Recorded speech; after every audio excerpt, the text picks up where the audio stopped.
नमस्कार, आप देखना शुरू कर चुके हैं आई इंडिया और मैं हूं डॉक्टर पंकज सिंह गौर। और आई इंडिया के स्टूडियो में खास मेहमान आए हुए हैं। आप सभी का परिचय कराते हैं। कमलापुर गन्ना समिति के चेयरमैन प्रतिनिधि रवि प्रकाश सिंह जी हैं। आपका बहुत बहुत स्वागत है। धन्यवाद। और रवि प्रकाश सिंह को बुलाने का आज मकसद है, आपको बता दें कि सीतापुर में 2 चीनी मिलें बंद पड़ी हैं।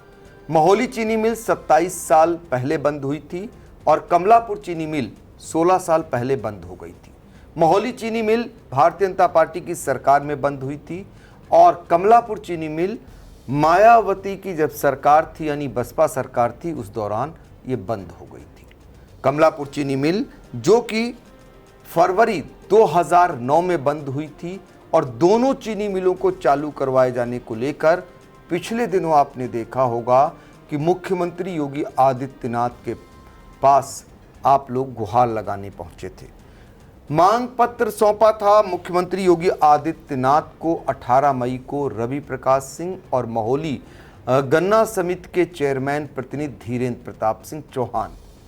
तो उसमें अब आगे एक कदम यानी कार्रवाई शुरू हुई है। खुशखबरी अगर बात करें तो उम्मीद जगना ये कह सकते हैं कमलापुर क्षेत्र के किसानों के लिए है। ऐसी खबरें आ रही हैं कि कमलापुर की बंद पड़ी चीनी मिल जल्द चालू हो सकती है, यानी अगले पेराई सत्र में चालू हो सकती है। ऐसी खबरें छन करके आ रही हैं। इसीलिए हमने रवि प्रकाश सिंह को बुलाया, क्योंकि मुख्यमंत्री तक गुहार लगाने पहुंचे थे चीनी मिल को चालू कराए जाने को लेकर। अभी हम आपको आगे चलकर बताएंगे कि इस चीनी मिल के चालू हो जाने से किसानों और गन्ना समितियों को क्या क्या फ़ायदा होगा, जो वर्षों बरस से राह जो रहे हैं कि यहाँ पर चीनी मिल चालू हो जाए। तो पहले हम जानने का प्रयास करेंगे रवि प्रकाश सिंह से। रवि प्रकाश सिंह, जब आप गए थे मुख्यमंत्री योगी आदित्यनाथ जी से मिलने, तो जो आपने मांग पत्र सौंपा था, क्या मांग की थी और क्या चीनी मिल चालू होने की उम्मीद किसान करें? हाँ, बिल्कुल कर सकते हैं किसान। हम लोग गए थे माननीय मुख्यमंत्री जी के पास अपनी क्षेत्र के किसानों की गुहार को लेकर, अपने क्षेत्र के किसानों के बात कर, दोनों लोग, हम और हमारे साथ में धीरेन्द्र भाई साहब, दोनों लोग अपने अपने बंद पड़ी चीनी मिलों के लिए गए थे। हमारे क्षेत्र में किसानों को इस चीनी मिल के चलने से तमाम लाभ हो सकते हैं। किसान आते हैं, किसान मिलकर यही कहते हैं कि अगर ये अपनी चीनी मिल चल जाती है तो बहुत ही अच्छा कार्य हो जाएगा। और भारतीय जनता पार्टी की सरकार है, सरकार में माननीय मुख्यमंत्री जी के पास जाकर अगर हम अपनी गुहार लगाते हैं, अपनी बात कहते हैं, तो मुझे पूरा विश्वास है कि हमारी बात शायद सुनी जाए, हमारे काम हो जाए, हमारे क्षेत्र के किसानों का भला हो जाए। रवि, आप तो प्रतिनिधि हैं गन्ना समिति चेयरमैन के। ऐसे में बताइए कि क्या चीनी मिल चालू कराए जाने की दिशा में कुछ आगे कदम बढ़ा है? क्या उम्मीद लगाएं गन्ना किसान? नहीं, बिल्कुल उम्मीद लगा सकते हैं। हमें तो ये दिख रहा है, जो ज़मीन पर और जो सुनने में आ रहा है, वो ये लग रहा है कि 2027 के पहले शायद किसानों को ये सौगात सरकार दे। बहुत ही अच्छे सकारात्मक प्रयास चल रहे हैं। चीनी मिल के जो प्रबंध समिति के कुछ लोग हैं जिनसे हमारी बात होती है, वो भी औपचारिक रूप से तो नहीं कह सकते हैं, लेकिन अनौपचारिक रूप से ये कहते हैं कि हमारे वहाँ एक अच्छी बातचीत चल रही है, एक सकारात्मक प्रयास चल रहा है चीनी मिल चलाए जाने की दिशा में। और जल्द ही उम्मीद है कि शायद आपके क्षेत्र के किसानों को, हमारे क्षेत्र के किसानों को ये खुशखबरी सुनने को मिले। देखिए, कमलापुर के किसान जो लंबे समय से इंतजार कर रहे हैं, 16 साल, आप सोचिए कि उनका खुद का गन्ने का बकाया भी चीनी मिल पर है और समितियों का भी बकाया है। अब उनके लिए जो कष्ट अब तक वो झेलते आए हैं, 27 चूँकि विधानसभा चुनाव होने हैं, ऐसे में योगी सरकार कमलापुर चीनी मिल को लेकर, चालू कराने को लेकर कवायद कर रही है। और इस दिशा में जो अंदर की बातें निकल करके ये आ रही हैं कि इसी सत्र में मिल चालू हो सकती है। जो प्रबंध तंत्र है, उनके बीच वार्ताएं लगातार जारी हैं। बात बहुत बन चुकी है, क्योंकि मामला कोर्ट में अटका हुआ था, बकायेदारी का था, इस वजह से ये देरी भी हो रही है। लेकिन इन मामलों को सुलटा करके कहीं ना कहीं बात बनती हुई दिखाई दे रही है। उम्मीद की जा सकती है कि 2027 में कमलापुर की जो बंद चीनी मिल है वो चालू हो जाएगी। इन्हीं उम्मीदों को लेकर के किसान भी बहुत दिनों से इंतज़ार कर रहे हैं। ये जानना चाहेंगे रवि प्रकाश सिंह, हमने पिछले दिनों देखा कि इस मिल को चालू कराने को लेकर तमाम प्रयास हुए, किसके किसके द्वारा प्रयास हुए और प्रयास का कुछ सार्थक पहलू निकला? नहीं, ज़रूर बहुत सारे लोगों ने इस चीनी मिल को चलाए जाने के क्षेत्र में प्रयास किया। हमारे माननीय पूर्व सांसद श्री राजेश वर्मा जी ने इस चीनी मिल को चलाने के लिए बहुत ही भरसक प्रयास किए। यहाँ से दिल्ली तक दोनों मालिकान से मिलकर और सब तरीके से उन्होंने प्रयास किया। माननीय सांसद जी के ही प्रयासों को ये एक तरीके से कह सकते हैं कि वो मूर्त रूप देना माननीय सांसद जी के प्रयासों से ही हम कहते हैं कि ये संभव हो रहा है।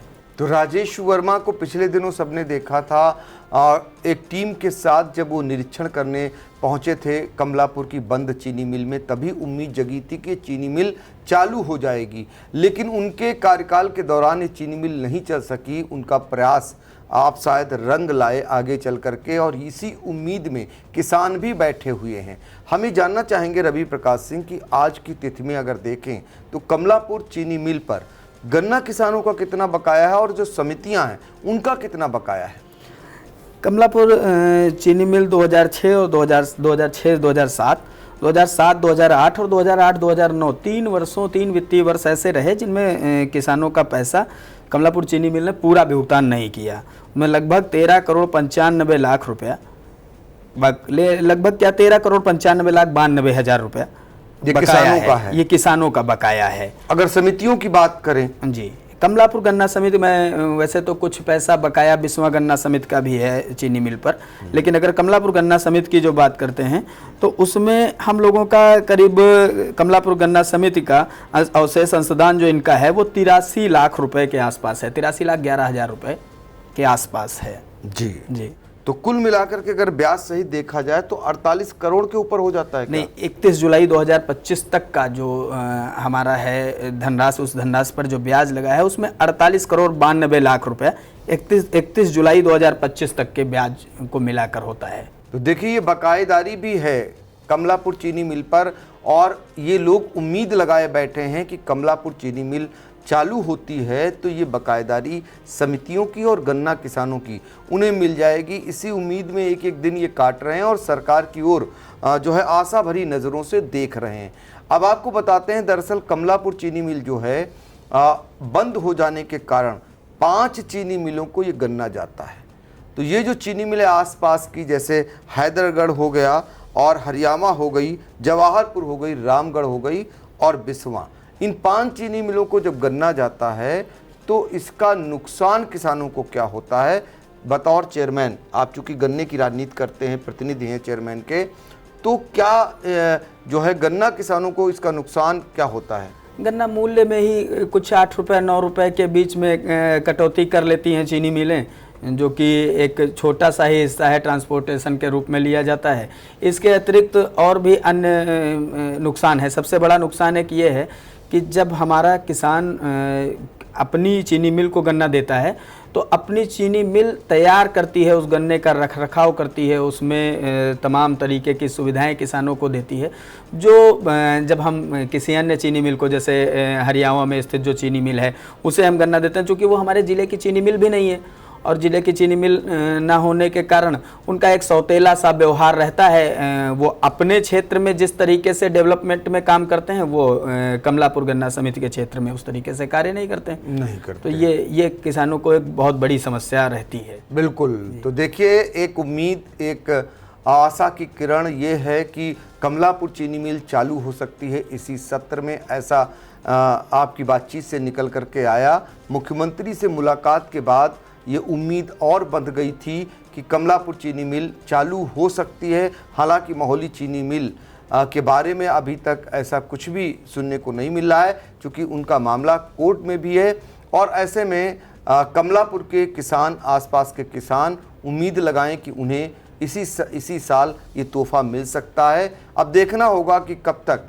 कमलापुर चीनी मिल चालू होगी। हमारी भी नज़र रहेगी, क्योंकि लगातार किसानों की मांगों को ऑल इंडिया उठाता रहा है और ये उम्मीद करता रहा है कि जो जनप्रतिनिधि हैं वो कम से कम कमलापुर चीनी मिल को जल्द से जल्द चालू कराएंगे। इसी उम्मीद में हम भी हैं। देखना होगा कि डबल इंजन की सरकार, मोदी योगी की सरकार, गन्ना किसानों को उनकी सौगात कब तक देती है, इस पर भी हमारी नज़र रहेगी। तो रवि जी, आपने बातचीत की आई इंडिया से, आपका बहुत बहुत धन्यवाद भाई साहब। Sai Sanjeevani hospital, station road, Sitapur. Sitapur का पहला मल्टी स्पेशलिटी हॉस्पिटल, जहां आपको जनरल फिजिशियन, हड्डी रोग, स्त्री रोग, जनरल सर्जरी, नाक कान गला और न्यूरो के डॉक्टर उपलब्ध हैं। साई संजीवनी में आयुष्मान कार्ड धारकों का मुफ्त इलाज और टीपीए कार्ड धारकों के लिए कैशलेस सुविधा उपलब्ध की गई है। हॉस्पिटल में आईसीयू, वेंटिलेटर, बाईपैप व डायलिसिस की सुविधा भी उपलब्ध है। Sai Sanjeevani hospital, station road, Sitapur.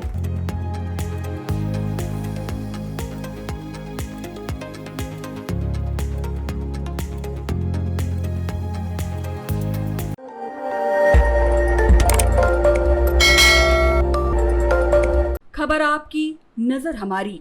देखते रहिए आई इंडिया।